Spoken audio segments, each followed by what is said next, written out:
Hello students, in today's video lecture we will understand the concept of Article 14. Article 14 states that the state shall not deny any person equality before law and equal protection of laws.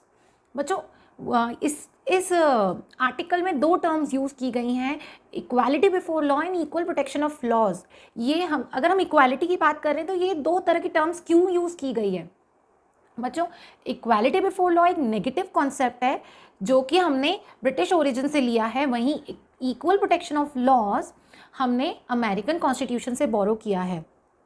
अब equality before law negative concept कैसे हुआ बच्चों?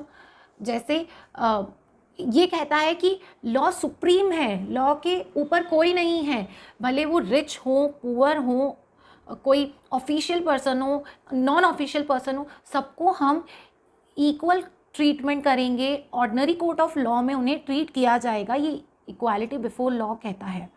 वहीं equal protection of laws कहता है कि yes, equals को तो आप इक्वली ट्रीट कर लोगे, बट व्हाट अबाउट अनइक्वल्स?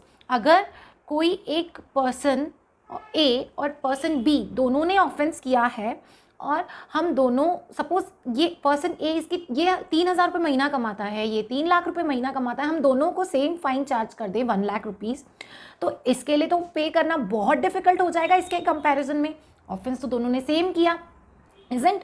हम अनइक्वल्स को इक्वली कैसे ट्रीट कर सकते हैं? इसलिए इक्वल प्रोटेक्शन ऑफ लॉज ये बोलता है कि हमें डिसएडवांटेज पर्सन को कुछ प्रिविलेज देना चाहिए ताकि लॉज को हर पर्सन इस देश में इक्वली इंजॉय कर सके. इक्वालिटी बिफोर लॉ कोई प्रिविलेज नहीं देता, इसीलिए हम इसे नेगेटिव कॉन्सेप्ट बोलते हैं. वहीं इक्वल प्रोटेक्शन ऑफ लॉज बोलते हैं कि yes, like should be treated alike, but how come unequal should be treated alike, isn't?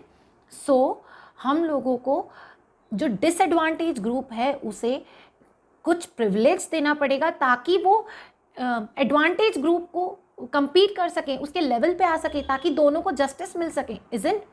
इसीलिए ये equal protection of laws privilege provide करता है the person who is in need of it. Okay, got it? Got the point? अब हम दूसरा example लेते हैं. जैसे एक 5th स्टैंडर्ड का बच्चा है और एक 12th स्टैंडर्ड का बच्चा है. हमको इन दोनों का IQ टेस्ट करना है, तो क्या हम दोनों को सेम क्वेश्चन पेपर प्रोवाइड करेंगे? नो. हम 5th स्टैंडर्ड के स्टूडेंट को उसके लेवल का क्वेश्चन पेपर और 12th स्टैंडर्ड के स्टूडेंट को उसके लेवल का क्वेश्चन पेपर प्रोवाइड करेंगे ताकि हम दोनों का IQ टेस्ट, हम दोनों का लेवल टेस्ट कर सके. अदरवाइज हम दोनों को सेम क्वेश्चन प्रोवाइड करेंगे, सेम क्वेश्चन पेपर देंगे, तो हमें पता है 12th स्टैंडर्ड का स्टूडेंट उसको अच्छे से सॉल्व कर पाएगा, इजंट? तो फिर अगर ये दोनों में जस्टिस कहाँ हुई? अगर हमें जस्टिस करना है तो हमें दोनों में डिफ्रेंशिएट करना पड़ेगा. वही कहता है इक्वल प्रोटेक्शन ऑफ लॉज कि अगर इक्वल्स हैं आप उनको इक्वल क्वेश्चन पेपर प्रोवाइड कर सकते हैं, but how come unequals be treated alike? इसीलिए हमें दोनों में डिफ्रेंशिएट करना पड़ेगा, अदरवाइज दोनों लॉज को इंजॉय नहीं कर पाएंगे. So students, I hope you like the video. If you have any queries regarding this topic, please write in the comment box. I will surely help you out. So please like, share and subscribe.